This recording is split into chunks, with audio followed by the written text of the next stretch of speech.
Hello అండి, welcome to our channel. ఈరోజు గోంగూర పచ్చడి చేస్తున్నాను. ఇది నిల్వ పచ్చడి కాదండి, ఇన్స్టెంట్. ఒక 2 days ఉంటుంది ఫ్రిడ్జ్లో పెడితే, లేదంటే ఆ రోజు అయితే తినేసేయచ్చు. దీనికి కావాల్సిన ఇంగ్రీడియంట్స్: గ్రీన్ చిల్లీస్, కారంకి సరిపడంతా తీసుకోండి. తర్వాత ఆనియన్స్ కట్ చేసి పెట్టేసుకున్నాను. చింతపండు కడిగి పెట్టేసుకున్నానండి. తర్వాత గోంగూర వాష్ చేసేసాను. తర్వాత గ్రౌండ్ నట్స్ కావాలి వీటికి.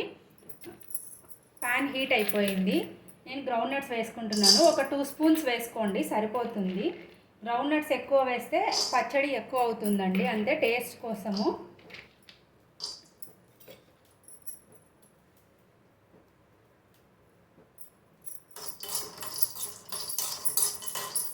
ఇవి వేయించిన తర్వాత డైరెక్ట్ నేను మిక్సీలోకి వేసేసుకుంటానండి. బాగా వేగాలి.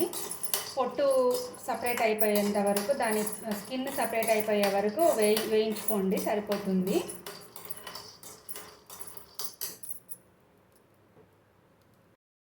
గ్రౌండ్ నట్స్ వేగిపోయాయండి, వేరుశనగ పప్పులు.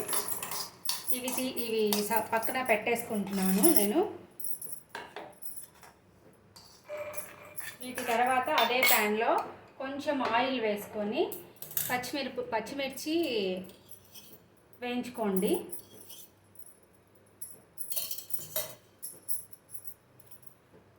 ఇవి కట్ చేసుకొని పెట్టేసుకోండి, లేదంటే చిట్లుతాయి. సో నేను కట్ చేసి పెట్టేసుకున్నాను.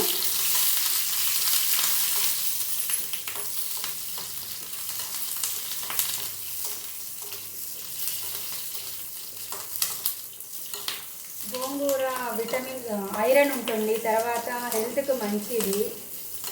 సో నేను ఈరోజు ఇలా ట్రై చేస్తున్నానండి. మేము ఎప్పుడు ఇలానే చేసుకుంటాము.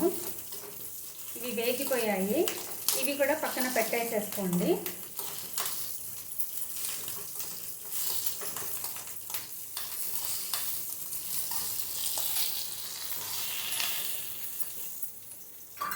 వీటి తర్వాత ఇంకొంచెం ఆయిల్ వేసుకొని, మళ్ళీ ఒక స్పూన్ ఆయిల్ వేసుకొని ఆనియన్ వేయించుకోండి.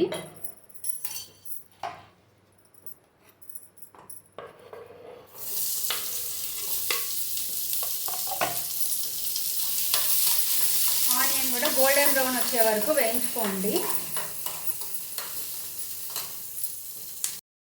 ఇది ఈ స్టేజ్లో ఉన్నప్పుడు ఆనియన్స్ తీసేసుకోండి. సపరేట్ బౌల్లో పెట్టేసుకుంటున్నాను నేను. ఎందుకంటే ఆనియన్స్ అన్నీ కలిపేసి మనం మిక్సీకి వేసేసుకోకూడదు, అవి పేస్ట్ అయిపోతాయి. కొంచెం లైట్గా ఒకసారి పల్స్ ఇచ్చేస్తే సరిపోతుంది లాస్ట్లో. తర్వాత ఆనియన్స్ తీసేసుకున్నాక కొంచెం ఆయిల్ వేసుకొని, ఒక స్పూన్ ఆయిల్ వేసుకొని గోంగూర వేయించుకుంటామండి. గోంగూర మగ్గిచ్చేస్తాము. నేను ఆల్రెడీ వాష్ చేయడానికి పెట్టేశాను. వాటర్ అంతా అనేసి మీరు పెన్నంలో వేసేసుకోండి. లైట్గా వాటర్ ఉన్నా పర్వాలేదు.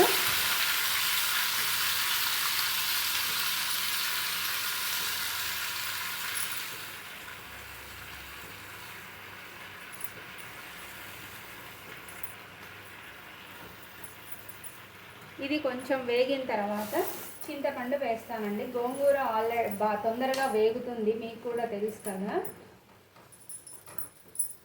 నిల్వ పచ్చళ్ళ కంటే ఇలా ఇన్స్టెంట్గా చేసుకొని తినేదే హెల్త్కి మంచిదండి.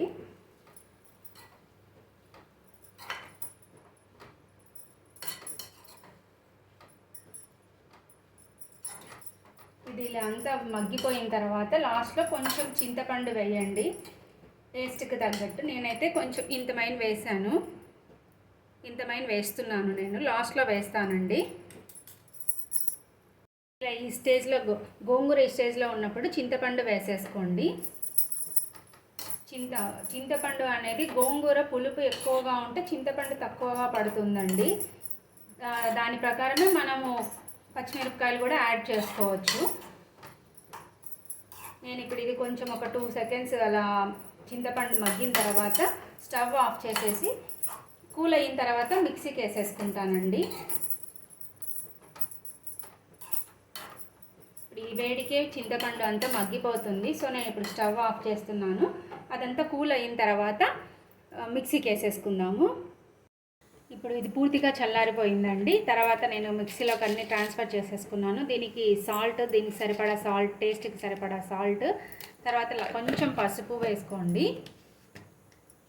వేసుకొని అన్నీ పల్స్లో పెట్టుకొని గ్రైండ్ చేసుకోండి. ఎక్కువ పెట్టేస్తే కానీ తర్వాత మెత్తగా అయిపోతుంది, అదంత టేస్ట్ అనిపించదు. ఇలా పల్స్లో పెట్టేసుకున్నాను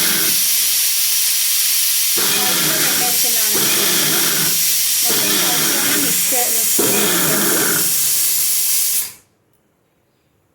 ఇలా పల్స్లో మిక్సీకి వేసేసుకోండి. ఇలా ఉన్నప్పుడు నేను లాస్ట్లో మొత్తం అంతా అయిపోయిన తర్వాత ఇవి ఆనియన్స్ వేస్తున్నానండి. ఇవి కూడా లాస్ట్లో ఒక 2 పల్సెస్ ఇచ్చేస్తే సరిపోతుంది. ఎందుకంటే పేస్ట్ అయిపోతే అవి టేస్ట్ అనిపించవు, కొంచెం బాగుంటుంది అవి తింటుంటే. సో అందుకనేసి నేను పేస్ట్ లాగా చేసేయనండి, ఒక 2 పల్సెస్ అలా ఇచ్చేస్తాను. టేస్టీ అండ్ హెల్తీ అయిన గోంగూర పచ్చడి రెడీ అయిపోయిందండి. మీరు ట్రై చేసి ఎలా వచ్చిందో ఒకసారి కామెంట్ చేయండి. Thank you for watching.